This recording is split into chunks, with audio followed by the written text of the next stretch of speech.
ने अपने भाई को भेजा कि मुझे स्वप्न में नील माधव भगवान ने आज्ञा की है कि मेरी सेवा प्रारंभ करो।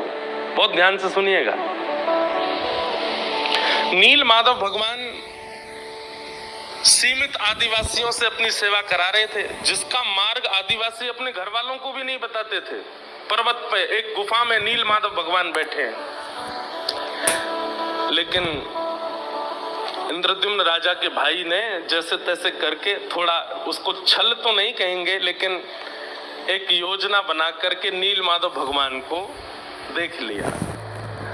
लेकिन किसी कारणवश नील माधव भगवान अंतर ध्यान हो गए और सेवा इंद्रद्युम्न को प्राप्त नहीं हुई। तब इंद्रद्युम्न राजा ने इतनी विरह वेदना से महाप्रभु जी को पुकारा कि नाथ, आप मेरे पास नहीं आए। तो भगवान ने आज्ञा की, बोले तुम चिंता नहीं करो, अब एक योजना से हम तुम्हारे पास आएंगे। भगवान ने आज्ञा करके कहा कि समुद्र में 3 दारू यानी कि लकड़ियां बहती हुई आएंगी, उनसे हमारा एक स्वरूप निर्माण कराओ।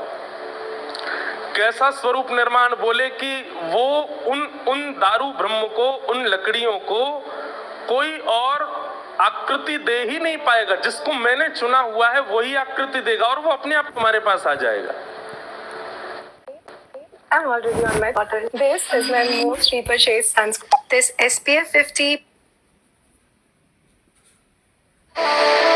सावधानी से सुनिएगा, कौन है महाप्रभु जगन्नाथ।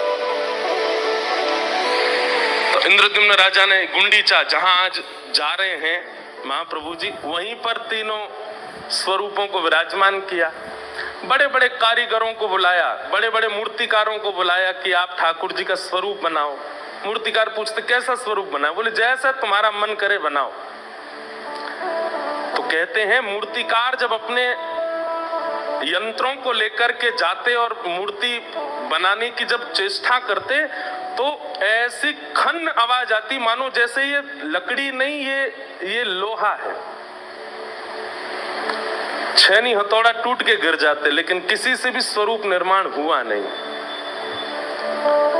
तब विश्व के सबसे बड़े मूर्तिकार, कलाकार विश्वकर्मा, वे एक वृद्ध मूर्तिकार का रूप धारण करके आए और आकर के इंद्रद्युम्न राजा से कहा, भगवान मुझे एक बार अवसर दीजिए। तो इंद्रद्युम्न हंसने लगा। इतने बड़े बड़े कलाकार बंगाल के, उड़ीसा के, आदि आदि क्षेत्रों के सब हाथ खड़े कर गए। आप तो वयोवृद्ध हैं, आप तो शमशान में लकड़ियां बाट देख रही हैं, आप कहां जाओगे? बोले नहीं, आप एक बार मुझे अवसर दीजिए। गुंडीचा महारानी बोली, जब इतनों को अवसर दिया तो इनको भी दीजिए। राजा बोले ठीक है, आप जाइए, बनाओ, ठाकुर जी का स्वरूप बनाओ। जैसे ही आज्ञा प्रदान की तो विश्वकर्मा ही थे, उन्होंने कहा मेरा एक, फिर मेरी बात माननी पड़ेगी। बोले क्या? बोले आप मूर्तिकार के सिर पर खड़े होके बैठते हो, देखते रहते हो कैसा बनाओगे, क्या करोगे, ये सब नहीं, मुझे एकांत दीजिए और 21 दिनों तक आप भीतर नहीं आएंगे, मैं अकेले बैठ करके ठाकुर जी का स्वरूप बनाऊंगा। इतना उत्सुक है इंद्रद्युम्न राजा, वो कैसे छोड़ दे ठाकुर जी को अकेला। उसने कहा कि ये तो नहीं होगा, मुझे कैसे पता चले क्या चल रहा है क्या नहीं? बोले तुमको पता भी नहीं करना है भाई। मातृ गर्भ में बालक 9 महीना रहता है। अब पिता की पहले दिन ही इच्छा हो जाए मुझे तो देखना है कैसा, कैसे दिख जाएगा भाई? वो तो 9 महीना में निर्माण होगा, तभी तो उसका दर्शन होगा, वो बालक है कैसा। प्रतीक्षा तो करनी पड़ेगी और बाकी भीतर से कुछ ना कुछ आवाज तुमको आती रहेगी, छेनी हथौड़ा की, उससे समझ जाना ठाकुर जी निर्माण हो रहा है। इंद्रद्युम्न राजा रोज सुबह उठ जाता और बाहर कान लगा करके बैठा रहता और जैसे जैसे अंदर से आवाज आती खुश होता, मेरे ठाकुर जी का निर्माण हो रहा। पहले ही व्यवस्था कर दी, बाहर सजाने लग रहा नगरियों को, बड़े बड़े ब्राह्मण बुलाए, बड़े बड़े संत बुला लिए। बोले क्या बात है? बोले उत्सव होगा ठाकुर जी। कब होगा? बोले बस जैसे ही बन जाएंगे ठाकुर जी फिर उत्सव होगा। और एक दिन हुआ, अंदर से कोई आवाज नहीं आई, घबरा गया इंद्रद्युम्न, दौड़ करके खोल दिया द्वार को तभी देखता है कि सारे जो यंत्र थे बनाने की मूर्ति वो सब नीचे पड़े हैं और वो वृद्ध वहां है ही नहीं, दिख ही नहीं रहा है, दूर सब जगह देख लिया। और तभी सामने नजर उठा करके देखा तो जन्म वेदी, गुंडीचा में जन्म वेदी, मतलब जहां ठाकुर जी जगन्नाथ जी पहली बार प्रकट हुए, जहां आज जा रहे हैं ठाकुर जी, उसके ऊपर जैसे ही देखा तो महाप्रभु जगन्नाथ, बीच में सुभद्रा जी और इधर श्री बलराम जी महाराज। आपने तो ताली बजाई पर इंद्रद्युम्न तो रोने लगा। ये कैसे परमात्मा, इनके तो हाथ ही नहीं बनाए, इनका मुख ही नहीं बनाया। मैंने कैसे त्रिभंगी ठाकुर जी देखे, मैंने कैसे पौढ़ानाथ देखे, मैंने कैसे खीर चोरा गोपीनाथ देखे, ये कैसे ठाकुर जी का निर्माण।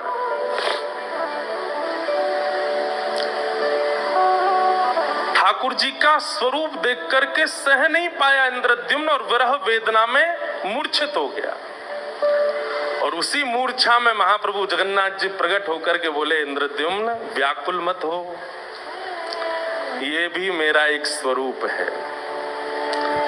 जब द्वारिका में रोहिणी मैया मेरी समस्त पटरानियों को कृष्ण लीला सुना रही थी, उस दिन ब्रज की याद करते करते प्रेम की 10वीं अवस्था में पार कर गया और मेरा वही द्वारिकाधीश स्वरूप, जैसे हम लोग अत्यंत प्रेम में आते हैं तो नेत्रों से नीर गिरता है, लेकिन प्रेम की जब 10 अवस्थाएं पार हो जाती हैं तो प्रत्येक रोम पिघलने लगता है।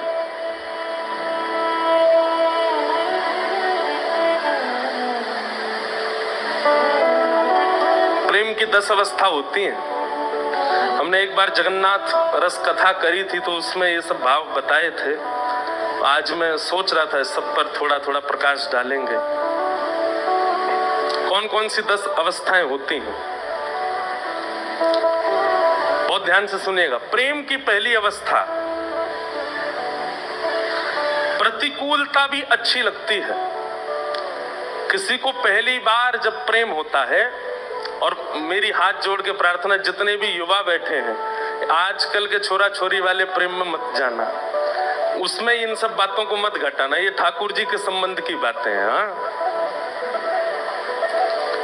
प्रेम की पहली अवस्था क्या है?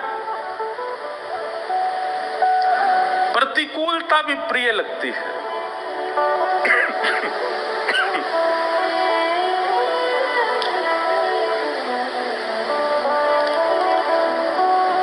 रात में एसी बंद हो गया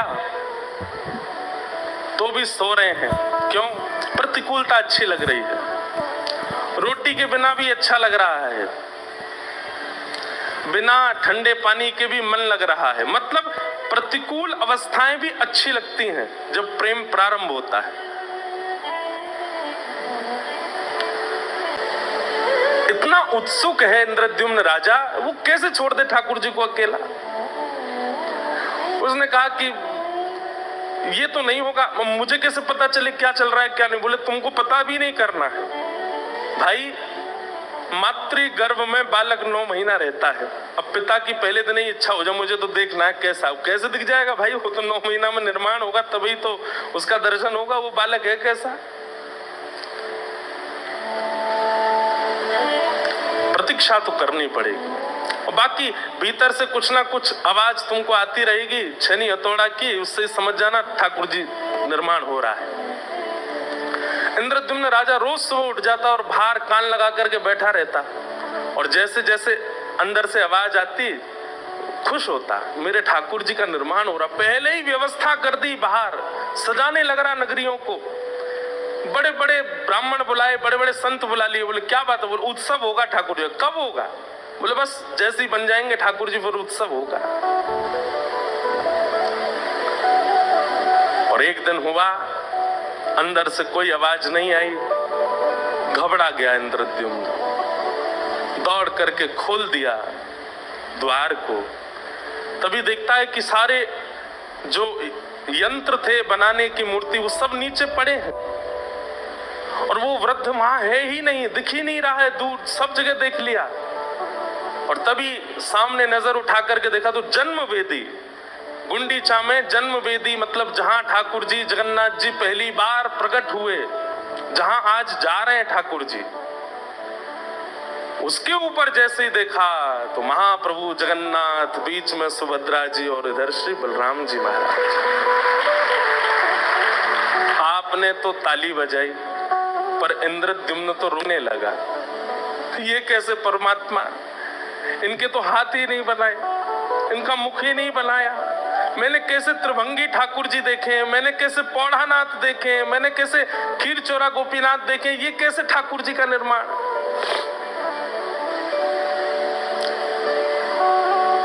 ठाकुर जी का स्वरूप देख करके सह नहीं पाया इंद्रद्युम्न और विरह वेदना में मूर्छित हो गया। और उसी मूर्छा में महाप्रभु जगन्नाथ जी प्रकट होकर के बोले, इंद्रद्युम्न व्याकुल मत हो, ये भी मेरा एक स्वरूप है। जब द्वारिका में रोहिणी मैया मेरी समस्त पटरानियों को कृष्ण लीला सुना रही थी, उस दिन ब्रज की याद करते करते प्रेम की 10वीं अवस्था में पार कर गया। और मेरा वही द्वारिकाधीश स्वरूप, जैसे हम लोग अत्यंत प्रेम में आते हैं तो नेत्रों से नीर गिरता है, लेकिन प्रेम की जब 10 अवस्थाएं पार हो जाती हैं तो प्रत्येक रोम पिघलने लगता है।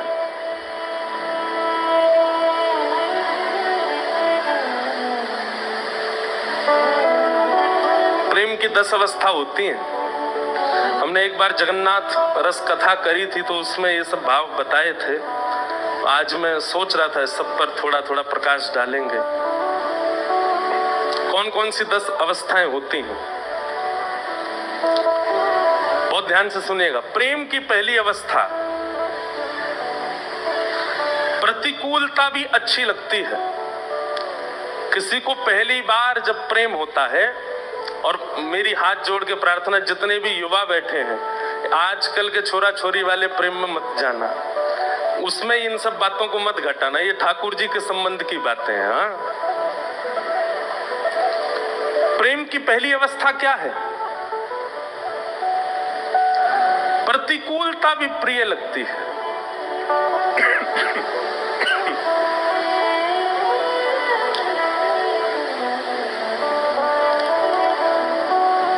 रात में एसी बंद हो गया तो भी सो रहे हैं, क्यों? प्रतिकूलता अच्छी लग रही है। रोटी के बिना भी अच्छा लग रहा है, बिना ठंडे पानी के भी मन लग रहा है। मतलब प्रतिकूल अवस्थाएं भी अच्छी लगती हैं जब प्रेम प्रारंभ होता है। बस भीतर नहीं आएंगे, मैं अकेले बैठ करके ठाकुर जी का स्वरूप बनाऊंगा। इतना उत्सुक है इंद्रद्युम्न राजा, वो कैसे छोड़ दे ठाकुर जी को अकेला। उसने कहा कि ये तो नहीं होगा, मुझे कैसे पता चले क्या चल रहा है क्या नहीं। बोले तुमको पता भी नहीं करना है भाई। मातृ गर्भ में बालक 9 महीना रहता है। अब पिता की पहले दिन ही इच्छा हो जाए मुझे तो देखना है कैसा, कैसे दिख जाएगा भाई? वो तो 9 महीना में निर्माण होगा, तभी तो उसका दर्शन होगा। वो बालक है कैसा? प्रतीक्षा तो करनी पड़ेगी।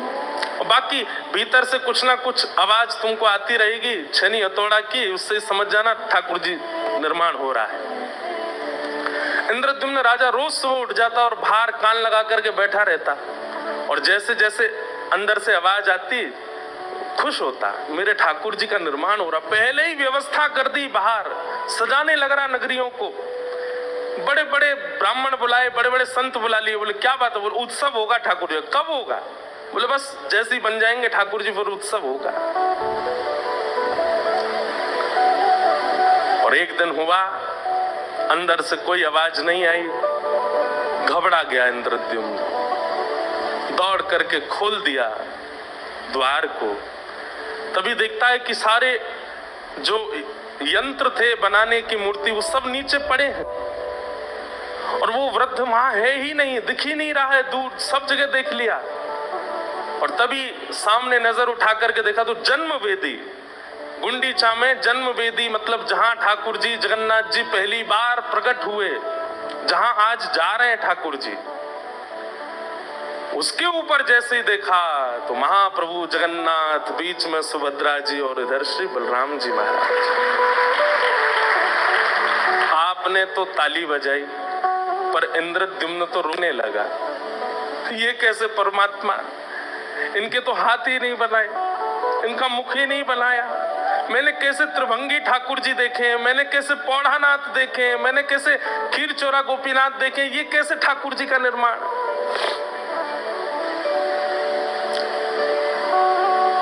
ठाकुर जी का स्वरूप देख करके सह नहीं पाया इंद्रद्युम्न और विरह वेदना में मूर्छित हो गया।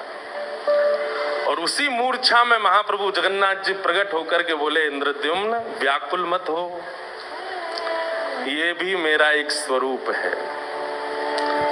जब द्वारिका में रोहिणी मैया मेरी समस्त पटरानियों को कृष्ण लीला सुना रही थी, उस दिन ब्रज की याद करते करते प्रेम की 10वीं अवस्था में पार कर गया। और मेरा वही द्वारिकाधीश स्वरूप, जैसे हम लोग अत्यंत प्रेम में आते हैं तो नेत्रों से नीर गिरता है, लेकिन प्रेम की जब 10 अवस्थाएं पार हो जाती हैं तो प्रत्येक रोम पिघलने लगता है।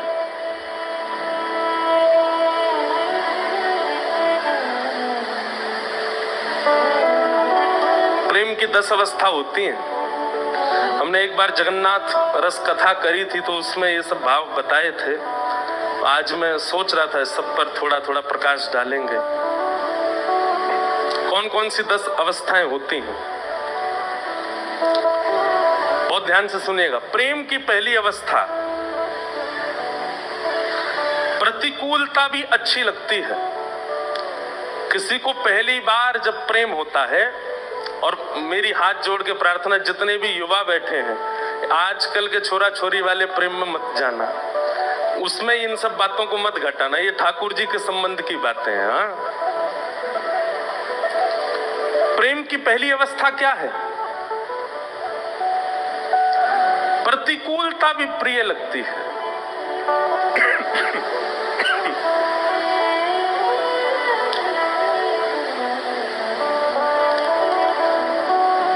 रात में एसी बंद हो गया तो भी सो रहे हैं, क्यों? प्रतिकूलता अच्छी लग रही है। रोटी के बिना भी अच्छा लग रहा है, बिना ठंडे पानी के भी मन लग रहा है। मतलब प्रतिकूल अवस्थाएं भी अच्छी लगती हैं जब प्रेम प्रारंभ होता है।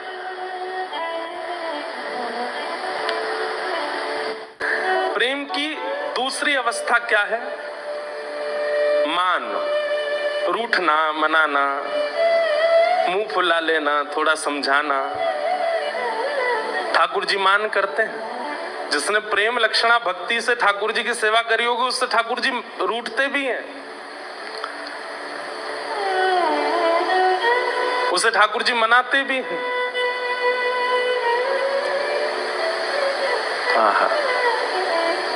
तो प्रेम की तीसरी अवस्था क्या है? रूठना और मनाना। प्रेम की चौथी अवस्था क्या है? विश्वास। 3 अवस्थाएं पार करने के बाद फिर आपका विश्वास दृढ़ होने लग जाता और आप प्रेमी को स्वीकार कर लेते हो। अब स्वीकारीकरण आ गया है। अब ना संदेह है, ना संशय है, ना कुछ और भाव है, स्वीकारीकरण। प्रेम की 5वीं अवस्था क्या है? प्रेम पुष्ट हो जाता है। संयोग वियोग, ये 2 स्थितियां प्रकट हो जाती हैं फिर 5वीं अवस्था में। प्रेम की 6वीं अवस्था प्रारंभ होती है तो 6वीं अवस्था में विरह प्रारंभ होता है, फिर विरह होता है। 7वीं अवस्था में व्याकुलता। विरह और व्याकुलता में अंतर क्या है? विरह का मतलब होता है किसी की याद करना, और व्याकुलता का मतलब होता है किसी की याद में रह ही ना पाना, तड़फन होना, विचलन होना।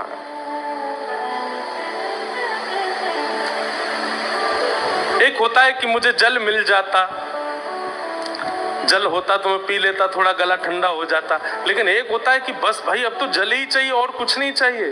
तुम चाहे दूध की बात करो, चाहे 56 भोग की बात करो, मुझे जल ही चाहिए। ये व्याकुलता, ये व्याकुलता प्रेम की 7वीं अवस्था है। सब लोग इधर देखो, ध्यान से देखो, सुनो। प्रेम की 7वीं अवस्था व्याकुलता।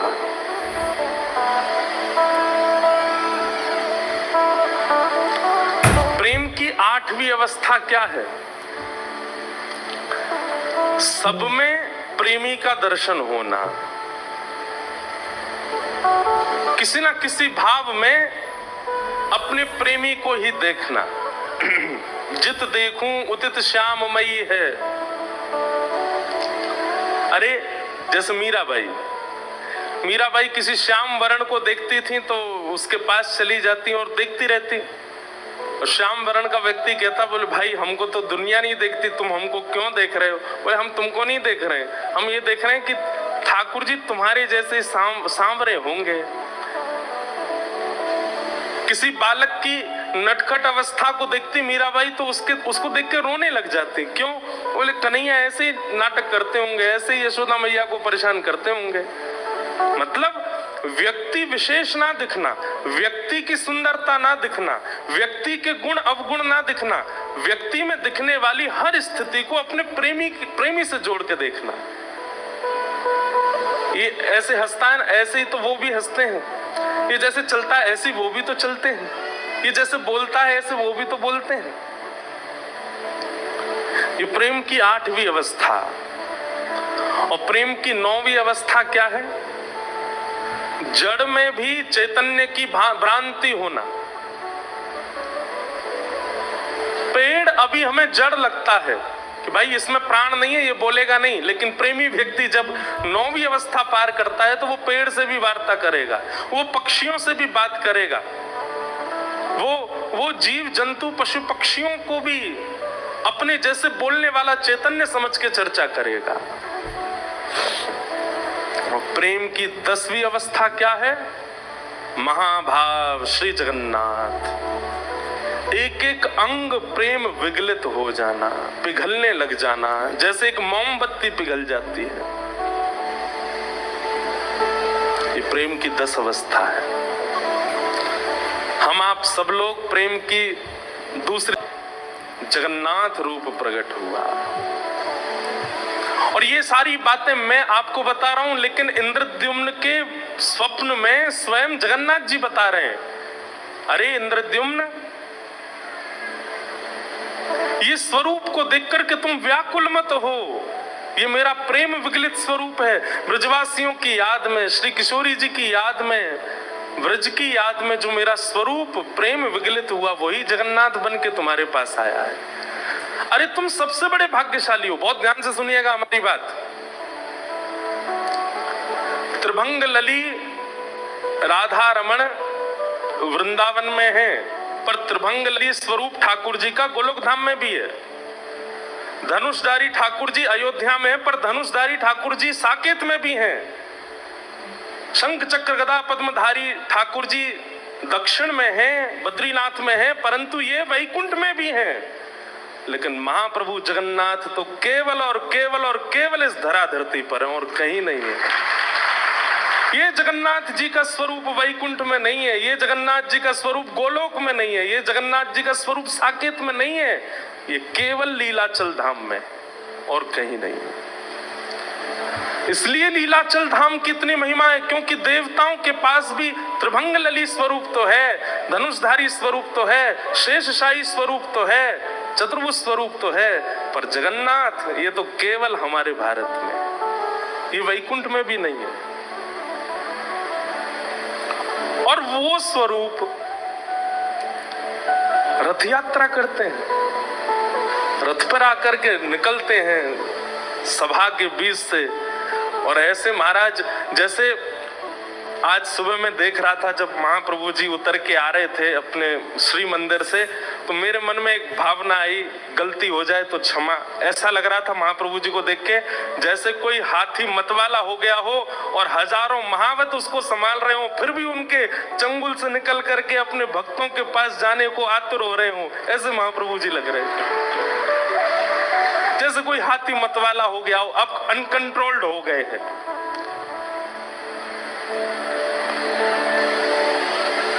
जब वो सिंह द्वार पर कैमरा वाले जो लगाए हुए थे, महाप्रभु जी जब सिडनी, अब जो लोग जगन्नाथपुरी नहीं गए उनको तो उनको तो यहीं से प्रणाम है।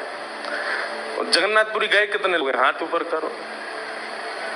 हे भगवान, 100% में से 25-30% लोग गए बस। बाकी के जितने यहाँ हाथ नीचे करके बैठे हैं, ये कथा पूरी करके बस योजना बनाओ कैसे भी जगन्नाथपुरी जाओ। भैया अंतिम श्वास कब आ जाए कोई पता नहीं है, उससे पहले अब सुनो, यहाँ से पधार करके अगर वैकुंठ चले भी गए तो जगन्नाथ जी तो वहां मिलेंगे नहीं। यहाँ से पधार के स्वर्ग भी चले गए तो वहां जगन्नाथ जी है ही नहीं, वो तो यही है। इसलिए देरी नहीं करो। इसके लिए तो हम आपसे निवेदन कर रहे हैं व्यासपीठ से कि महाप्रभु जी को देखाओ, एक बार उनका दर्शन कराओ, नेत्रों में बसाओ। और व्यवस्थाओं की चिंता करके मत जाना, बिल्कुल अव्यवस्था में जाओ। महाप्रभु जी व्यवस्था करते हैं सबकी। जो व्यवस्था करके जाते हैं ना, उनकी व्यवस्था उनके हाथ में होती है। और जो बिना व्यवस्था के जाते हैं, हम आपको सच बता रहे हैं, महाप्रभु जी व्यवस्था करते हैं उनकी। जाइए एक बार मिल के आ जाओ।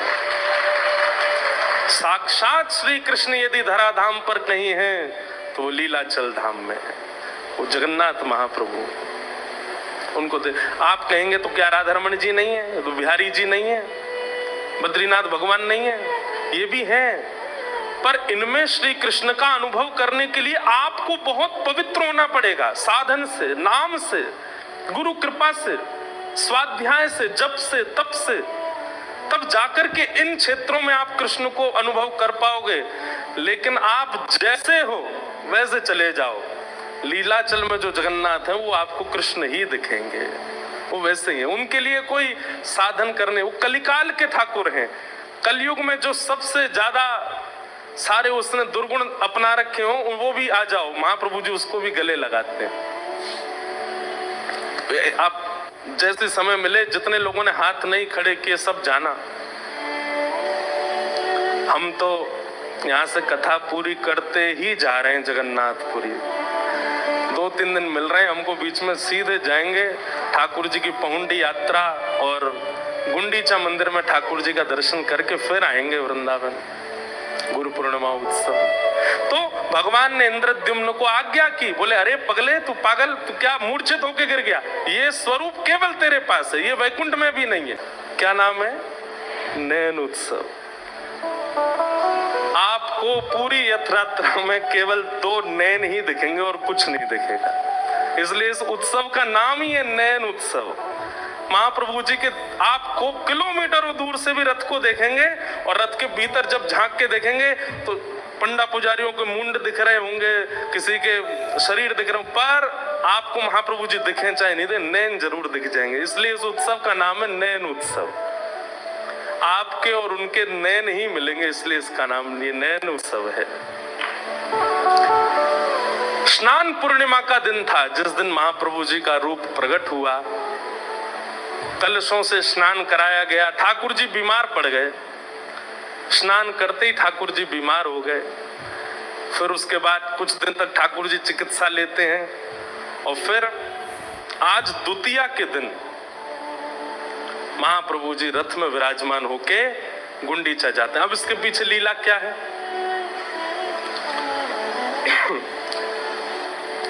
इंद्रद्युम्न राजा ने महाप्रभु जी को श्री मंदिर में विराजमान कर दिया। 1.25 लाख शालिग्राम हैं। जिस जगह महाप्रभु जगन्नाथ जी बैठते हैं उसको रत्न वेदी कहते हैं। क्या बोलते हैं? रत्न वेदी। जहां ठाकुर जी आज जाके बैठेंगे उसको कहते हैं जन्म वेदी, और जहां महाप्रभु जी बैठते हैं उसको कहते हैं रत्न वेदी।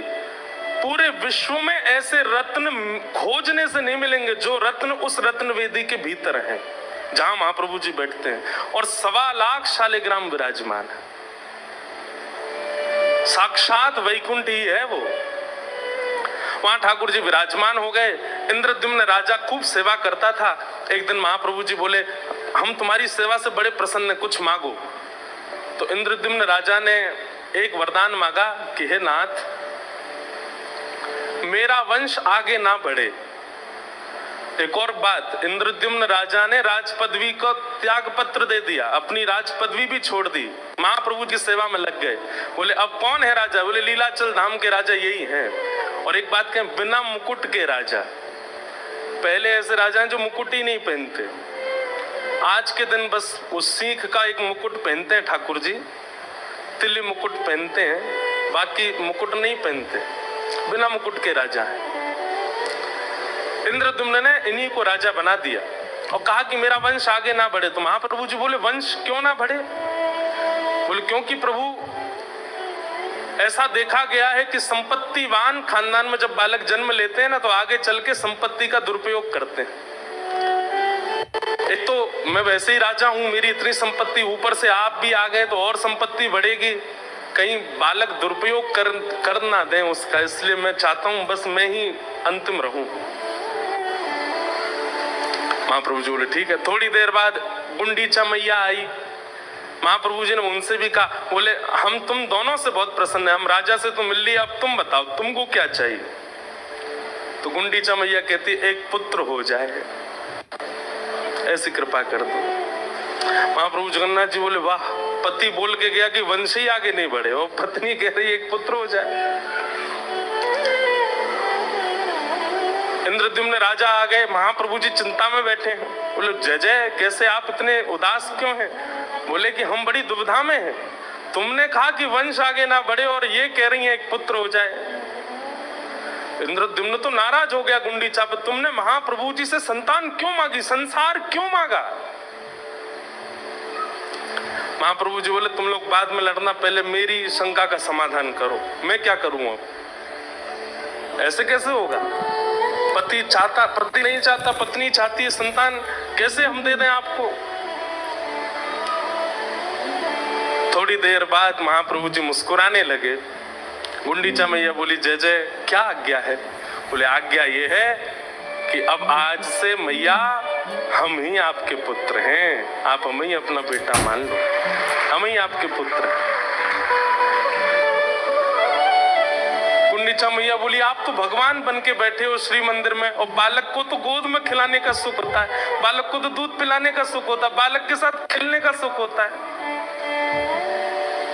महाप्रभु जी बोले, मैया तो मैं बालक बन जाऊंगा, मैं साल भर यहीं बैठ कर के पर ब्रह्म बन के सबको दर्शन दूंगा, और ये आषाढ़ की द्वितीया जैसे ही प्रारंभ होगी मैं छोटा बालक बन जाऊंगा, देखना कैसे लुढ़कते हुए आऊंगा नीचे, ऐसे मटकते हुए आऊंगा, रथ पर बैठूंगा और आकर के धम्म से तुम्हारी गोद में बैठूंगा, खूब दूध पिलाना, खूब आनंद कराना, खूब खिचड़ी पवाना, और 9 दिन मैया तुम्हारी गोद में ही रहूंगा मैं।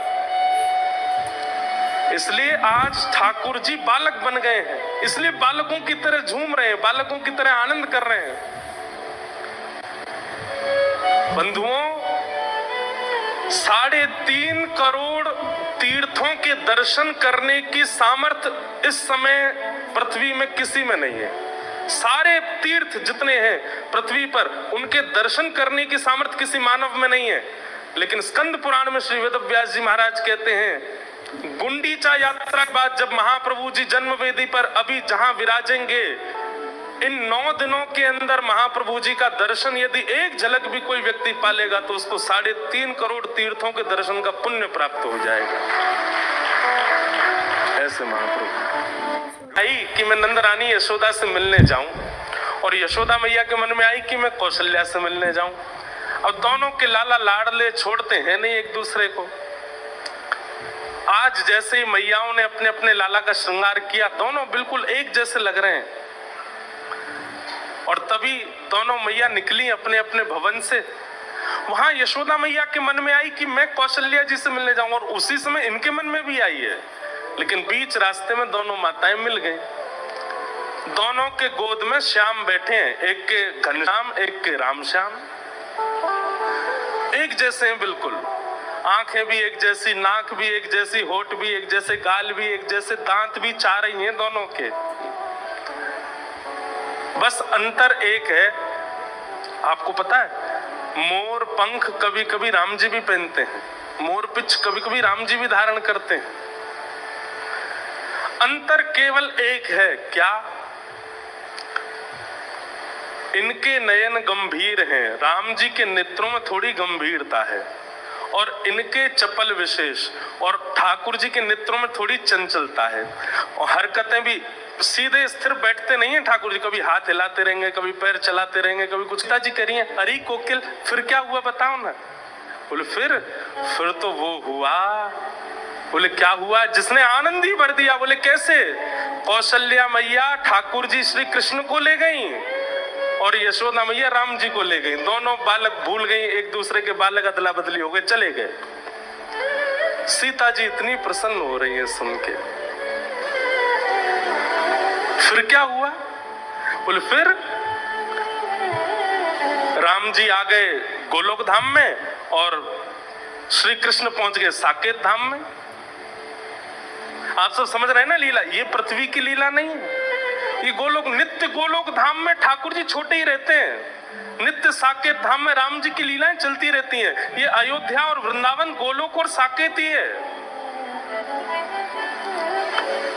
जाके देखो हमारे वृंदावन में, यहाँ से ऊपर चढ़ के देखोगे तो बद्रीनाथ भगवान शंख चक्र गदा पद्म में बैठे, लेकिन वृंदावन में आज भी राधा रमण लाल छोटे से ही हैं। गर्मियों में केवल कॉपीन पहनते हैं, एक कॉपीन पहन के एक माला में ही पूरे दिन डोलते हैं।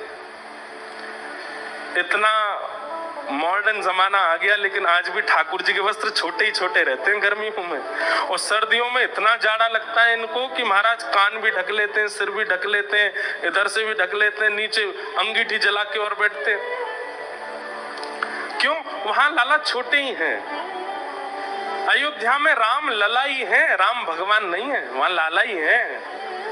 तो ऐसे ही नित्य साकेत, नित्य गोलोक में लीलाएं होती रहती हैं। तो यशोदा मैया ले गई राम जी को, कौशल्या मैया ले गई ठाकुर जी को। अब राम जी पहुंच गए कहां? गोलोक धाम, एक प्रकार से कहे तो वृंदावन। और वहां तो मधुमंगल श्रीधामा तन सुखा मन सुखा धन सुखा। अरे लाला आज खेलन नहीं चलेगा हमारे संग? और यहाँ तो राम जी हैं, कन्हैया तो है नहीं। जी मित्रवर, आप सब आज्ञा करेंगे तो हम निश्चित आपके साथ चलेंगे। प्रकार से कहे तो वृंदावन। और वहां तो मधुमंगल श्रीधामा तन सुखा मन सुखा धन सुखा। अरे लाला आज खेलन नहीं चलेगा हमारे संग? और यहाँ तो राम जी हैं, कन्हैया तो है नहीं। जी मित्रवर, आप सब आज्ञा करेंगे तो हम निश्चित आपके साथ चलेंगे। जो कॉम्बो आपको दिख रहा है दिस इज। अब राम जी पहुंच गए कहां? गोलोक धाम, एक प्रकार से कहे तो वृंदावन। और वहां तो मधुमंगल श्रीधामा तन सुखा मन सुखा धन सुखा। अरे लाला आज खेलन नहीं चलेगा हमारे संग? और यहाँ तो राम जी हैं, कन्हैया तो है नहीं। जी मित्रवर, आप सब आज्ञा करेंगे तो हम निश्चित आपके साथ चलेंगे। तो लाला बीमार है गो मैया, देख कहा बोल लो, हमें समझ में ही ना आ रही। और वहां साकेत पहुंच गए ठाकुर जी, और वहां राम जी के मित्र आए हैं सब। रघुकुल कमल दिवाकर दशरथ नंदन कौशल्या नंदन रामचंद्र भगवान को प्रणाम। ठाकुर जी बोले मधुमंगल का बोल रहा है इतकुआ मेरे पास? कहा इतना लंबो चौड़ा नाम कैसे बोल रहा है? अरे आज बड़ो सज धज के आओ, बड़े बढ़िया से लत्ता पहन के, फट क्यों ना रहे तेरे लत्ता? यहाँ पे ला, पकड़ के सबरे लत्ता फाड़ दिए। वहां कृष्ण पहुंच गए। राम जी तो बड़े चिंतित हो गए, भैया ये कैसे लोग हैं, इन लोगों की भाषा कैसी है? ठाकुर जी को जबरदस्ती उठा के ले गए। अब वहां तो ये तो बड़े चंचल हैं। महाराज दशरथ जी ने बुलाया, राघव जल्दी आओ, भोजन का समय हो गया। गोद में बैठ करके प्रसाद पानी की आदत है ठाकुर जी की, लेकिन राम जी तो बगल में आसन पर बैठते हैं, छोटी चौकी पर छोटी थाली में भोजन आता है। बड़ी थाली में दशरथ जी पाते हैं, छोटी थाली में राम जी पाते हैं। ये तो बड़ी मर्यादा में रहते हैं, लेकिन हमारे ठाकुर जी तो गोद में चढ़ के पाते हैं। जाते ही कूद पड़े दशरथ जी की गोद में। सामने थाली में बढ़िया आमरस रखा था, आमरस में हाथ मारा। दशरथ जी अरे कौशल्या देखो राम कितना आज बड़े लाड़ प्यार में आ गया है राम। कौशल्या जी बोली, पर ऐसे कभी पहले देखा तो नहीं राम को। लेकर के आम रस वो तो खाने लगे और आंख मुंह बनाने लगे, अरे मैया ये तो बड़ो खट्टो सो आम है। कौशल्या मैया आश्चर्य कर रही है, ये कैसे बोल रहा है।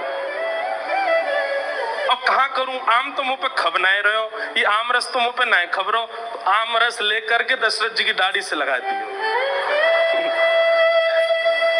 सीता जी सुन रही हैं ये सब लीला। कौन सुना रहे हैं? कोकिल साईं। देखो कैसे कैसे महापुरुष, उनको ये चिंता हो गई कि सीता जी का मन कैसे लगता होगा लंका में, तो मैं उन्हें लीला सुनाऊं, मैं उन्हें भाव सुनाऊं।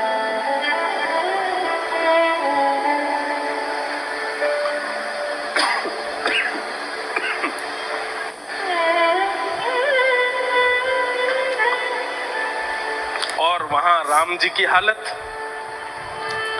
सबरे पकड़ के ले गए उनको जमुना जी पे। अरे लाला चल, आज हमारी घुड़सवारी करवे को मने रो, तू घोड़ा बन जा।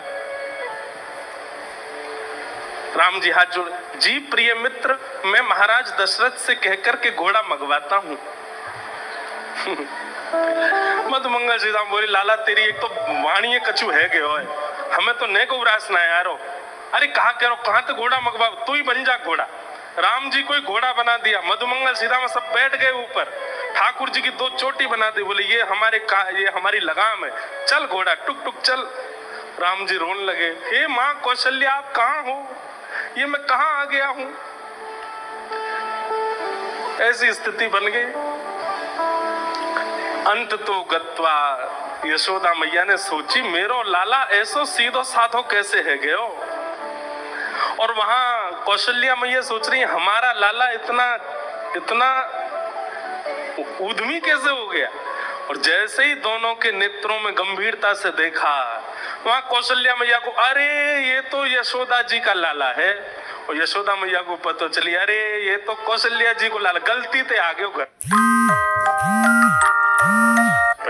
बताओ, गलती से किसी का फोन अदला बदली हो सकता है, पर्स अदला बदली हो सकता है, बच्चे अदला बदली हो सकते हैं, पर भैया ये दोनों एक से हैं, इनमें कोई अंतर नहीं। हो गए अदला बदली।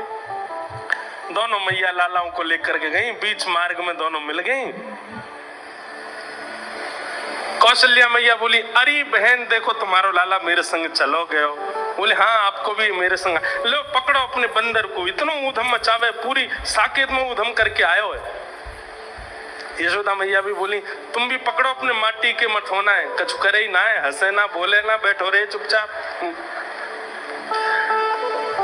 अब ये लीला सुनकर के सीता जी का कम से कम मास भर का 1 महीने का विरह दूर हो गया।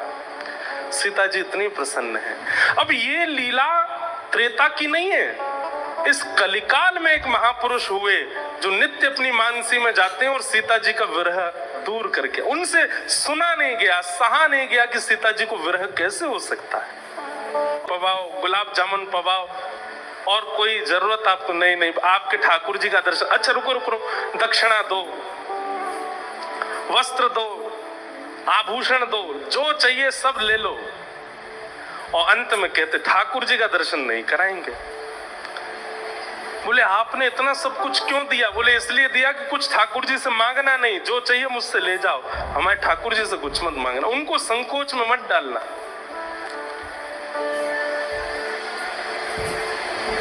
श्रीमद् भागवत ऐसे गुण का निर्माण करती है।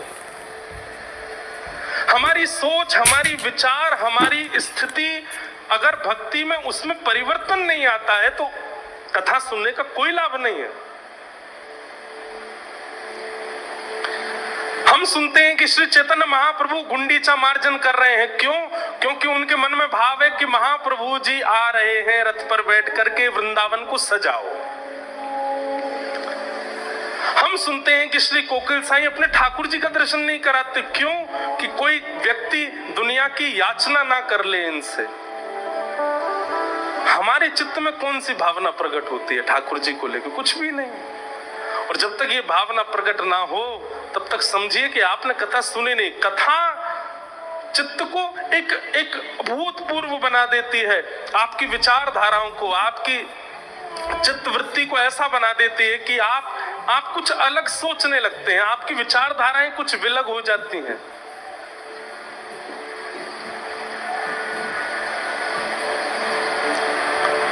ये भागवत का विषय है। धर्म प्रोचित कई तवोत्र परमो, धर्म नहीं, अब परम धर्म की राह पर आप चलने लग गए हो। अब जो कर्माबाई है, कर्माबाई नाम सबने सुना है, ठाकुर जी के लिए खिचड़ी बनाती थी बिना नहाए धोए, ये बात भी सबको पता है। लेकिन उनके व्यवहार में इतनी सरलता थी, इतनी सहजता थी कि ठाकुर जी उनके यहाँ खिचड़ी खाने जाते थे। एक बार ऐसा हुआ कि कर्माबाई जगन्नाथपुरी चली गई, और जब अपनी आयु में थोड़ी बड़ी हो गई कर्माबाई, तो जगन्नाथपुरी में ही रहने लगी। तो एक बार, अच्छा ये बात भी सबको पता था कि कर्मा के पास में महाप्रभु जगन्नाथ जी आते हैं। बहुत ध्यान से सुनिएगा सब लोग। पूरे जगन्नाथपुरी में सबको पता था कि जगन्नाथ भगवान सुबह सुबह मंदिर खुलने से पहले कर्मा के यहाँ जाते हैं, खिचड़ी पाक के आते हैं। और उसका प्रमाण ये होता था कि जब लोग बाग कर्माबाई के घर जाते थे, कुटिया में जाते, तो या तो कभी महाप्रभु जी की माला वहां मिलती थी, या चंदन की सुगंधी वहां आती थी, या कोई वस्त्र वहां पड़ा हुआ मिलता था। इससे प्रमाणित होता था कि ठाकुर जी आए थे।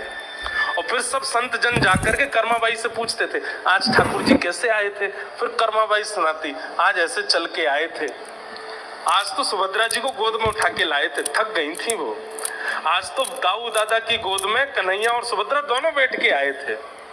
दाऊ दादा आकर के बोले, अरे कर्मा देख, ये दोनों मुंह पे लद गए, अब जल्दी से खिचड़ी पवा दे। ऐसी ऐसी लीलाएं सुनाती कर्माबाई, और सुन करके सब भावुक हो जाते। लेकिन एक बार एक महात्मा गए, बड़े विद्वान महात्मा। अब जो ज्यादा कई बार ज्ञानी हो जाते हैं ना, बुरा नहीं मानिएगा,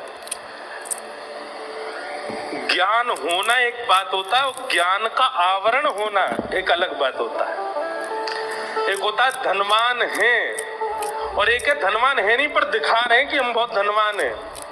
यहाँ पे अंगूठी पहन, यहाँ पे पहन, यहाँ पे पहन, इधर लटका लिए दो चार। कई लोग ऐसा वो जबरदस्ती दिखाते हैं कि हम बहुत धनवान हैं। कई लोग ज्ञानी नहीं होते पर दिखाते हैं कि हम बहुत ज्ञानी। कई लोग भक्त होते नहीं पर दिखाते हैं कि हमें भक्ति बहुत है। तो ऐसे एक महात्मा चले गए। कर्माबाई प्रवचन आज की लीला सुना रही थी, आज कैसे कैसे ठाकुर जी आए। सबके तो नेत्र सजल हो गए, उनके ऊपर कोई असर नहीं हुआ। सब लोग वहां से जाने लगे। आज ठाकुर जी की खिचड़ी प्रसादी लेकर के सब जैसे जाने लगे, तो वो महात्मा बोले, सब चले जाएं कर्मा, फिर मुझसे एकांत में बात करना। सब चले गए। कर्माबाई बोली, आज्ञा करो।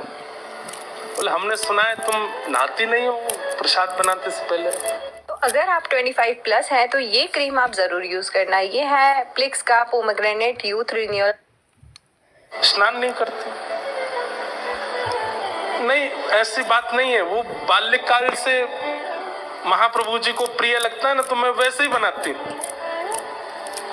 पर मैं रात्रि में स्नान कर ली तो मेरी कोई अपवित्र अवस्था नहीं होती उस समय। मैं बहुत ध्यान से महाप्रभु जी का प्रसाद सिद्ध करती हूँ। नहीं, गलत है। देखो, वो तो भगवान है, वो तो करुणा में है। बहुत ध्यान से सुनिएगा, वो तो कृपालु हैं, वो तो करुणावतार हैं।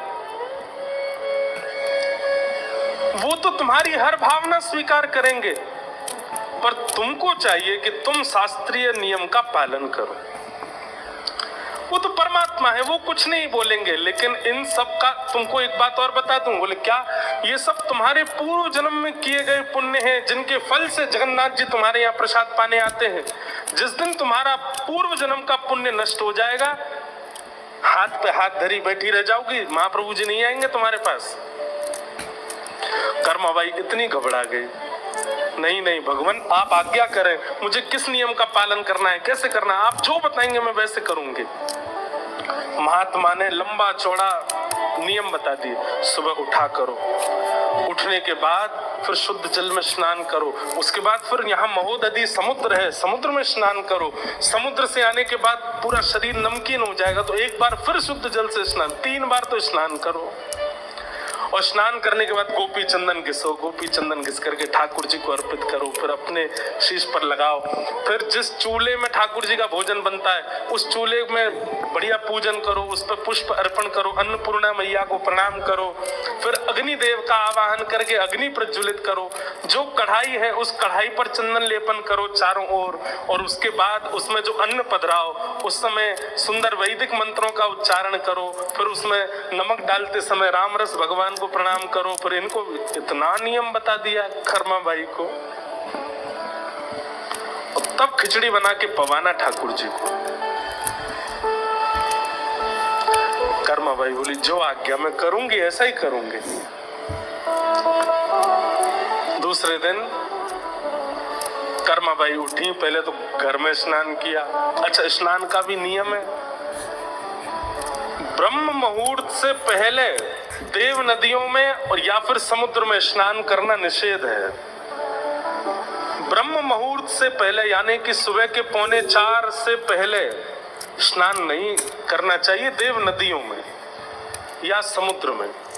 3:45, 3:30, 3:45 से ब्रह्म मुहूर्त प्रारंभ होता, तभी आप स्नान कर सकते हो, क्योंकि उससे पहले देवता स्नान करने आते हैं। उस समय यदि आप स्नान करने के लिए जाएंगे तो ऐसी शास्त्राज्ञा है कि फिर देवता थोड़े, भाई उनका समय है, उनको स्नान करने दो, अब आप स्नान करोगे तो फिर वो नहीं करेंगे। तो कर्माबाई पहले प्रतीक्षा करती, सुबह ब्रह्म मुहूर्त होता, फिर महोदधि स्नान करती, घर आके शुद्ध जल से स्नान करती। आज चूल्हा का पूजन कर रही है, अग्नि पुष्प आदि सब छोड़ रही है, अन्नपूर्णा मैया का स्मरण कर रही है, पतीला धर के उस पर चंदन लगा। इतने में ही महाप्रभु जी आ गए। महाप्रभु जी आ गए, सुभद्रा जी आ गई, बलराम जी आ गए। आकर के तीनों बैठ गए और बैठ कर कह रहे हैं, माँ लाओ जल्दी प्रसादी लाओ।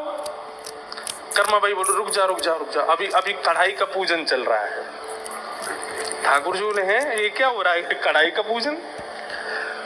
सुभद्रा जी बोली आज देख रहे हो कर्मा के केश कढ़े हुए हैं, बढ़िया जूड़ा बना है, आज नहा धो के बना रही है। बलराम जी बोले वो सब तो ठीक है, हमारी मंगला आरती का समय हो रहा है। और ये कर्मा भाई अभी तक ये कढ़ाई को ही पूजन कर रही है। उसके बाद अब उसमें दाल भी डाले तो कोई मंत्र बोले, उसमें चावल डाले तो कोई मंत्र बोले, नमक डाले तो कोई मंत्र बोले, हल्दी आदि डाले तो भी मंत्र बोले। इसी बात के लिए ठाकुर जी बार बार बोले जल्दी कर माँ, माँ जल्दी कर, इसीलिए उनका नाम कर्मा पड़ा। जल्दी कर माँ, माँ जल्दी कर। लेकिन ब्रह्म मुहूर्त निकल गया, ठाकुर जी की मंगला आरती का समय हो गया और ठाकुर जी खिचड़ी आधी अधूरी पाकर के दौड़े श्री मंदिर की ओर, क्योंकि पुजारी द्वार खोल रहे हैं। और उस दिन ठाकुर जी ने कर्माबाई के प्रसादी को पूर्ण ग्रहण नहीं किया। कर्माबाई मंदिर गई, प्रणाम करके आई, ठाकुर जी से बोली जय जय, आज आपने आरोगा नहीं। बोले देख हमारी एक बात सुन, एक तो तैने आज बहुत विलंब किया, तैने बहुत समय लगाया, और दूसरी बात बुरी लगेगी लेकिन वास्तव आज तेरी खिचड़ी में स्वाद ही नहीं था, आनंद ही नहीं आया, हमको स्वाद ही नहीं लगा बिल्कुल भी। 3 घंटे के अंदर मैं आपको एडवांस एक्सेल के फॉर्मूलाज के साथ AI और chat GPT hands on practice के। कर्माबाई बोली मैं तो आपके वैदिक नियमों का पालन कर रही थी, स्नान करके, ध्यान करके, समुद्र में स्नान करके, पूजन करके, अन्नपूर्णा प्रणाम ये सब करके। बोले वो सब दुनिया करे, तू मत कर, तू जैसे करती वैसे ही कर। अगर वैसे नहीं करेगी तो हम कल से नहीं आएंगे पाने के लिए, तेरे लिए वो नियम नहीं है। तुम तो कर्मा जैसे करती हो वैसे ही करो, उसमें कोई परिवर्तन करने की आवश्यकता नहीं। कई बार सेवा पद्धतियों को देख करके कई नियम और भाव का बात कह दी जाती, पर एक बात स्पष्ट मानिए, जो बुद्धि से, स्वभाव से, व्यवहार से बहुत सहजता में आ चुके हैं, चतुराई ने जिनको छुआ तक नहीं है, यदि वो इस प्रकार से सेवा भाव रखते हैं तो उसमें दोष नहीं है। आप चतुर हो, आपके अंदर चतुराई भी है, आप दुनिया से कमाना जानते हो, दुनिया से छल करना जानते हो, अपनी व्यवस्थाएं करना जानते हो, चतुर बुद्धि में कुछ ना कुछ घूमता रहता है। आपके लिए वैदिक नियम ही करने पड़ेंगे, उसके बिना ठाकुर जी की प्राप्ति नहीं होगी। जो सहज हैं, एक बात कह दूं, जो भोंदू हैं, जो बिल्कुल सरल हैं, उनके लिए तो वो जैसे कर दें उसी से ठाकुर जी राजी होते हैं, उसी से ठाकुर जी प्रसन्न होते हैं।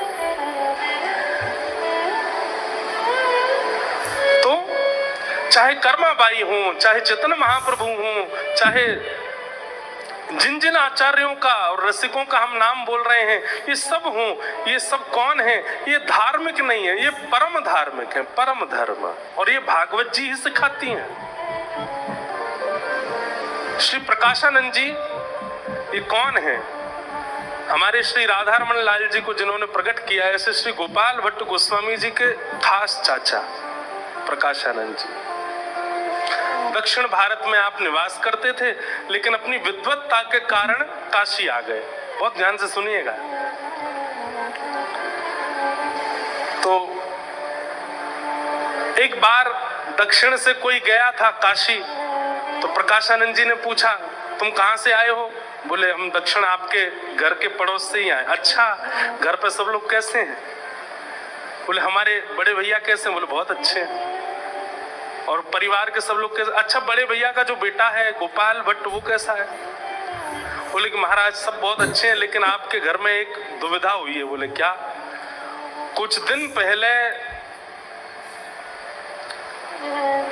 श्री कृष्ण चैतन्य महाप्रभु नाम के एक व्यक्ति आए थे और आपके घर से उन्होंने वेद वेदांत सबको बंद करा दिया, केवल हरिबोल हरिबोल होता है अब तो आपके घर में। और आपका जो वो भैया का बेटा है, जो आपका भतीजा है गोपाल भट्ट, उस पर तो वो विशेष कृपा, चातुर्मास पूरा उसी पर ही कृपा करके गए हैं। ये बात सुनकर के इतनी ईर्ष्या हुई प्रकाशानंद जी को चैतन्य महाप्रभु के प्रति।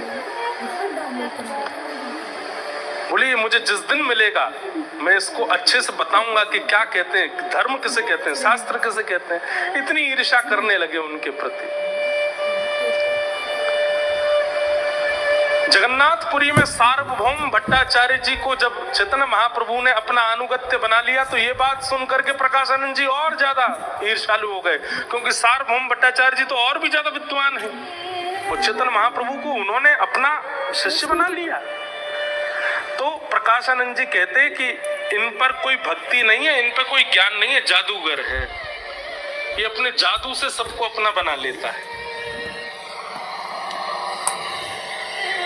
ईर्ष्या।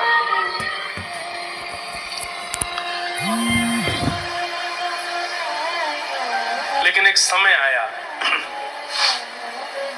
काशी में चैतन्य महाप्रभु आए और तभी इनको पता चला कि वही श्री कृष्ण चैतन्य महाप्रभु यहाँ आए हैं।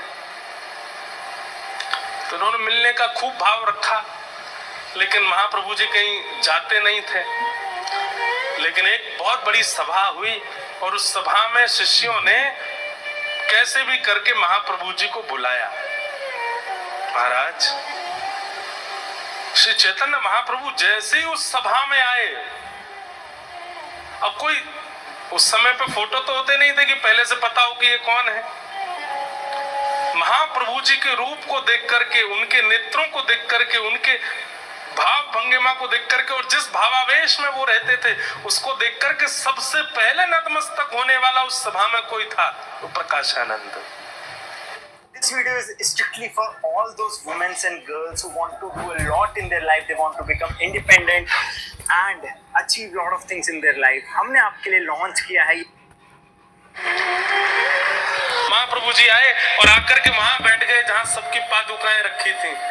प्रकाशानंद जी उतर करके गए। बोले, मैं आपको जानता नहीं हूँ, मुझे आपका परिचय नहीं पता, पर मैं आपसे प्रार्थना करूंगा, जब से आप आए हैं मेरे चित्त में पता नहीं कैसे इतना प्रेम प्रकट हो रहा है। ऐसे लग रहा है कि जैसे मानो प्रेम की हिलोरें आ रही है, प्रेम का ज्वार भाटा मेरे चित्त में आ रहा है। आप कौन है वो मैं बाद में पूछूंगा, पहले मैं आपको प्रणाम करूं। प्रणाम किया और प्रणाम करके कहा, मंच पर चलिए, आपका स्थान नीचे नहीं है। आजकल संसार में बड़े आडंबरी लोग घूम रहे हैं। आप जैसे लोगों की आवश्यकता है संसार को। मंच पे विराजो। मंच पे ले गए और जाकर के पूछा, आपका परिचय क्या है, आप कहां से पधारे, आपका नाम क्या है। महाप्रभु श्री कृष्ण चैतन्य महाप्रभु हाथ पकड़ करके प्रकाशानंद जी का जैसे ही अपना परिचय देते हैं कि सब वही है जिससे मैं इतने सालों से ईर्ष्या कर रहा था। और उस समय नतमस्तक होकर के उन्होंने अनुगत्य स्वीकार किया। कहने का अभिप्राय क्या है? अभी लीला तो बहुत बड़ी है, पर मैंने सूक्ष्म में सुनाई है कि ईर्ष्या का नाश धाम नहीं करेगा, ईर्ष्या का नाश भगवान नहीं करेंगे। ईर्ष्या का नाश तो कोई भगवत भक्त ही कर सकता है। उसकी दृष्टि में यदि आप आ गए, उसकी दृष्टि के सन्मुख यदि आप पड़ गए और उन्होंने अगर आपको देख लिया, यदि भगवत भक्त होगा तो आपकी ईर्ष्या का नाश कर देगा। क्रोध का नाश गंगा स्नान से हो सकता है, लोभ का नाश धामवास से हो सकता है, अभिनिवेश अहंता ममता का नाश तीर्थ यात्राओं से हो सकता है, पर ईर्ष्या का नाश तो कोई भगवत भक्त ही करेगा। इसलिए मैंने कहा, अगर ईर्ष्या ज्यादा हो रही हो चित्त में और आप लोग यहाँ बैठ के सुन रहे हैं, किसी को अगर पता चल गया हो कि मुझ में ईर्ष्या है, आज से प्रणाम प्रारंभ कर दो। जो वैष्णव दिखे, जो महानुभाव दिखे, जो भक्त दिखे, उनको प्रणाम करो। हनुमान जी महाराज लंका गए और लंका में जाकर के हनुमान जी ने जैसे ही देखा कि विभीषण के द्वार पर लिखा है राम, तो हनुमान जी महाराज बोले, भैया ये माया नगरी है, हो सकता है कि हमको अपने चंगुल में फंसाने के लिए किसी ने अपने द्वार पर राम लिख दिया है। लेकिन अपने इष्ट का नाम देख करके प्रसन्न तो बहुत हुए हनुमान जी, फिर भी मन में हुई कि परीक्षा ले ली जाए, देखें तो सही कौन है। तो हनुमान जी ने एक विप्र का रूप धारण किया। मुझे लीला इतनी प्रिय लगती है, इससे इतनी बातों की सिद्धता हो जाती है इस कथा से। तो हनुमान जी ने एक विप्र का रूप धारण किया और चोटी धारण करके, त्रिपुंड लगा करके, एक बिल्कुल विप्र का वेश धारण करके, खड़ाऊ पहन करके, सुंदर ऊपर उपरना पहन के, नीचे धोती लांग की बांध करके, हाथों में ग्रंथ लेकर के हनुमान जी महाराज जैसे विभीषण के भवन में प्रवेश करते हैं, तो विभीषण जैसे ही देखता है, अब उसको हनुमान जी नहीं दिख रहे हैं, उसको कोई ब्राह्मण ही आते दिख रहे हैं, लेकिन फिर भी विभीषण इतना भावुक हो जाता है, इतनी करुणा में भर जाता है, नेत्र सजल हो जाते हैं, बार बार दंडवत प्रणाम करने लगता है, चरणों में नतमस्तक होने लगता है, दंडवत करता है, फिर उठ के देखता है, हनुमान जी के रूप को देख करके फिर प्रणाम करता है, फिर उठ के देखता है, फिर प्रणाम करता है। हनुमान जी घबरा गए कि कहीं इसको मैं दिख तो नहीं गया, ये मुझे पहचान तो नहीं गया, ये इतना प्रणाम क्यों कर रहा है। तो हनुमान जी ने कहीं जलाशय में अपना मुख देखा, बोले वानर भेष तो हमारा चला गया, ये इतना प्रणाम क्यों कर रहा है। अंत में हनुमान जी बोले, हे विभीषण, मैं तो पहली बार तुम्हारे निवास पर आया हूं, पहले मेरा तुमसे कभी मिलना हुआ नहीं, और संभवतः मैं जितना जानता हूं तुम भी मुझे पहचानते तो नहीं हो, लेकिन फिर भी तुम इतना प्रणाम कर रहे हो, इतनी करुणा में भरे आ रहे हो। तुम्हारा मुखमंडल देख करके, तुम्हारे अंग की भंगिमा देख करके ऐसा लगता है कि जाने मैं तुमसे कितने दिन का बिछड़ा हुआ तुमसे मिल रहा हूं। कोई बिछड़े हुए से जैसे भाव से मिलता, तुम वैसे मुझे देख रहे हो। इसके पीछे कारण क्या है, मैं जान सकता हूं। विभीषण जी बोलते हैं, मैं आपको नहीं जानता, मैं भी आपको पहली बार ही देखा हूं, मेरा आपका पूर्व कभी मिलन नहीं हुआ, पर फिर भी आपको मैं इतना प्रणाम इसलिए कर रहा हूं क्योंकि पता नहीं, जब से आप मेरे सामने आए हो, जब से मेरी दृष्टि ने आपको देखा है, तब से मेरे राम मुझे और ज्यादा प्रिय लग रहे हैं, तब से मेरे राम मुझे और ज्यादा याद आ रहे हैं। मुझे राघव का इतना समय स्मरण हो रहा है, मैं जब जब पलक झपक रहा हूं तब तक मेरे रघुनंदन मेरे को स्मृति में आ रहे हैं। ये तब से हुआ जब से आप आए हो, इसलिए मैं आपको प्रणाम कर रहा हूं, क्योंकि आप कोई सामान्य नहीं हो। आपकी उपस्थिति राम जी की याद करा रही है। आपका मुखमंडल, आपका दर्शन मुझे राम जी की ओर और ज्यादा खींच रहा है, इसलिए मैं आपको प्रणाम कर रहा हूं। मैं नहीं जानता आप कौन हो। हनुमान जी तुरंत अपने रूप में प्रकट हो गए और तुरंत विभीषण को हृदय से लगाया। बोले, विभीषण तुम वास्तविक वैष्णव हो। तुम्हारे अंदर, तुम्हारे चित्त में, तुम्हारी बुद्धि में, तुम्हारे व्यवहार में इतनी वैष्णवता आ चुकी है। क्या आपको पता है what happens in your brain when you are stressed and anxious? Give me 60 seconds, I will show you how. ये जो आप देख रहे हैं, ये जो पिंक पार्ट, कि तुम किसी व्यक्ति विशेष को देख करके उसके हृदय की स्थिति पहचान सकते हो, चाहे वो छद्म वेश धारण करके आया हो। हनुमान जी हमारे सामने आ जाए, हमारे चित्त पर कोई फर्क नहीं पड़े, क्यों मलिन इतना है भाई। प्रतिबिंब तब दिखता है जब शीशा साफ हो। हनुमान जी सन्मुख आएंगे तो हमारे चित्त में उनका प्रतिबिंब तब प्रकट होगा जब हमारा चित्त मार्जन हुआ हो, और चित्त ही इतना मलिन है। हनुमान जी क्या साक्षात राम जी आ जाए तो भी कोई फर्क नहीं पड़ेगा हम पर, क्योंकि मलिनता है। श्रीमद् भागवत क्या करती हैं? चित्त का मार्जन करके ठाकुर जी से संबंध कराती, ठाकुर जी के योग्य बनाती।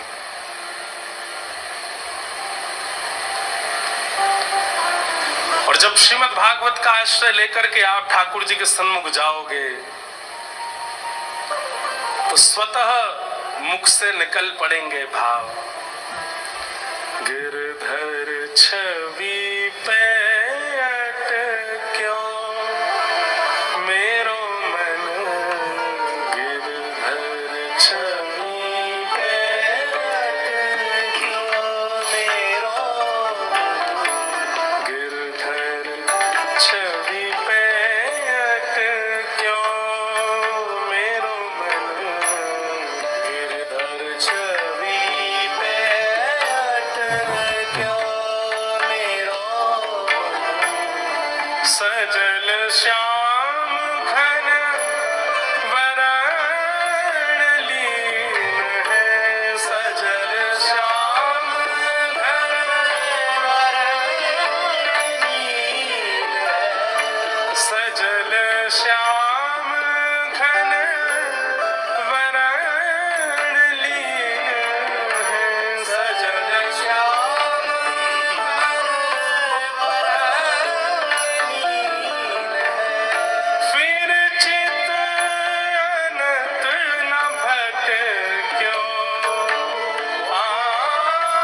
फिर चित मेरो मन, गिरधर छवि पे अटक्यो मेरो, गिरधर छवि पे अटक्यो मेरो मन, गिरधर